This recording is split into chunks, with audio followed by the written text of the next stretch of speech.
6 months. 6 whole months had passed, life moved on, traffic still blocked Lekki roads, restaurants stayed full, people still dressed nicely and posted happy pictures. And somehow, Leo survived. Not perfectly, not completely. But enough. Every evening, he sat in the same cafe at this usual corner like he was waiting for something he refused to admit. That evening felt normal until his phone vibrated.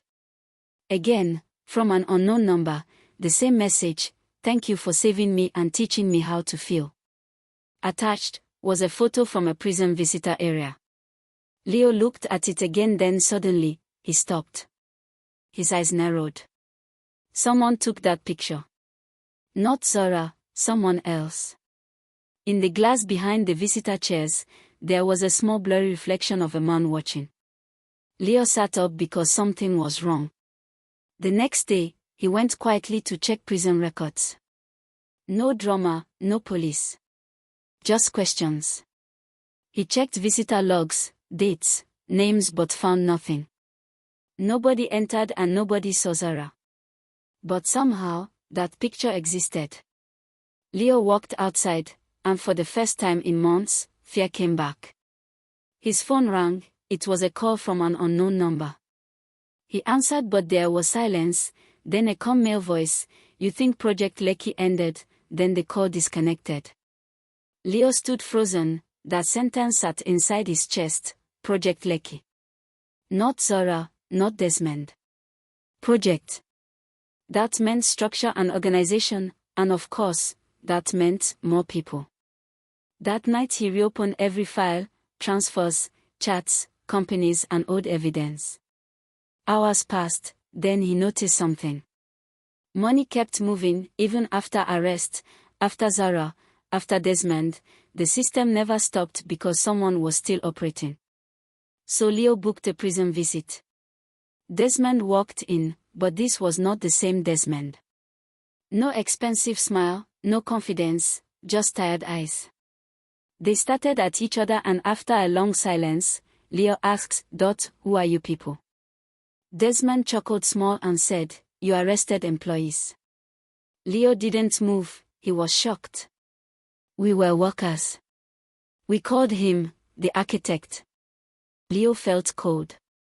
He left, but before reaching the gate, a prison officer stopped him and handed him one envelope with no sender's name. Inside were 3 words, "Leave this alone." Leo looked at the handwriting, his breathing changed. Zora. That was Zora. But it didn't feel like a threat, it felt like fear for him. That night, Leo opened old videos, and he watched slowly, again and again and again. Then he noticed one man who was always there in the background, watching, talking, and moving. He was always close. Then Leo froze because he recognized that face. It was his old longtime friend, Femi. The one who always knew people, always opened doors, always invited and always connected. So Leo called him on the phone. Femi laughed. "Come see me," he said. His office was at Ekoi. It was a beautiful view with glass walls, empty shelves, no family photos, no memories. Femi stood smiling like nothing happened. He offered Leo coffee, but he refused. Femi sat relaxed, then said, "You finally got curious." Leo asked one question, "Why?" Femi smiled. "People. Money. Influence. Stories. People think they choose, they think love is random, they think trust appears naturally, but it doesn't. Stories create emotions, and emotions create decisions." Then he looked at Leo.